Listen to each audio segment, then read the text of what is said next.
Hi everyone! Today I'm excited to share 8 essential tips for making the most out of your watercolor pencils.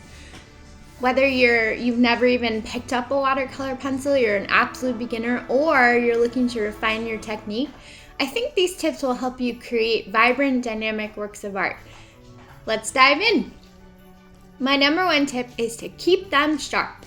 Watercolor pencils aren't just about water. They're also about precision.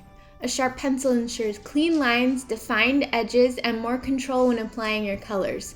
Plus, it helps you get those tiny details just right. Number 2, build up layers. Watercolor pencils absolutely thrive on layering, just like regular colored pencils. So start with a light layer, activate it with water, let it dry, and then add more layers to create depth and richness.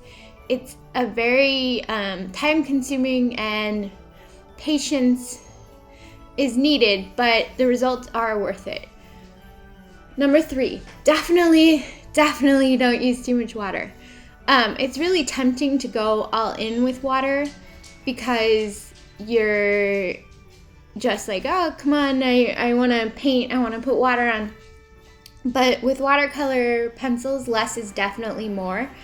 And too much water can dilute your colors and make them harder to control because the colors will just bleed. And so a damp brush really works wonders for achieving a balanced painterly effect. And they dry faster. Go light to dark is number 4. Just like traditional watercolor, you always want to start with lighter colors and gradually build up the darker tones. This prevents muddying your work and gives you more control over shading and highlights. If you're used to colored pencils, you know that you can kind of go in whatever order suits you. A lot of people do light to dark. I personally prefer to go dark to light because I like to see the dark values, and that helps me sort of gauge the midtones and the highlights.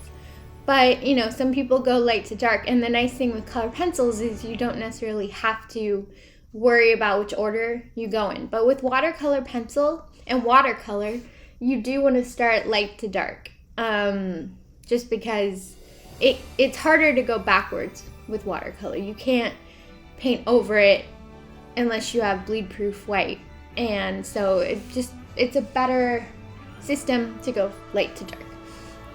Anyway, number 5, use the principles of colored pencil and watercolor.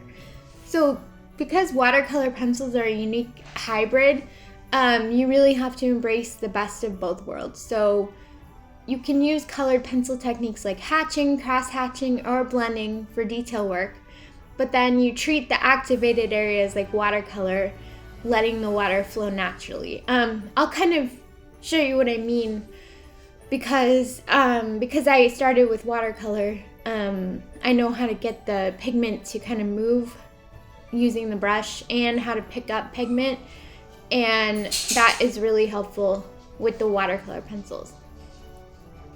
Number 6, you either let it dry, pencil broke, or use a craft dryer. I will say patience is key. Let each layer dry before adding more. But if you're short on time, my new favorite thing is a craft dryer because it'll just speed the whole process up. And I personally do not like waiting for things to dry. It's one of the reasons I switched from watercolor to colored pencil, is that I hate waiting for things to dry. And a craft dryer just speeds everything up so well and so much better. Number 7, remember the colors change once they're wet. So water does transform the pigments and it makes them more vibrant or slightly darker. So you should always test your colors on a scrap piece of paper to see how they behave when wet. And this will save you from unexpected surprises later on. But I also think that this is good to know because sometimes you'll be like, oh, that doesn't look that vibrant. Oops, fire truck. That doesn't look very vibrant. That looks kind of dull. Once you add the water, that's when you'll see it, and you'll see the bright colors. You'll see how gorgeous things look, but don't be fooled by how it looks when it's dry. And finally, number 8, you can actually do tiny details with colored pencils. So that's the cool thing, is that you can actually do the base in watercolor pencil or in watercolor, and then you can go back in with actual colored pencils if you wish.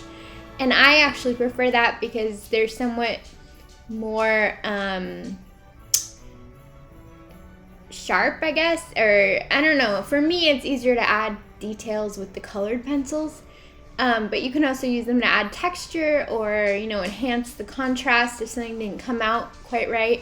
So anyway, these were my 8 tips to elevate your watercolor pencil art. And remember, all of this just takes practice, experimentation, and having fun along the way. And it's just a piece of paper, so even if you screw up, you can just throw it away. Anyway, thanks for joining me, and please remember to subscribe and like and all the good stuff. And Happy New Year!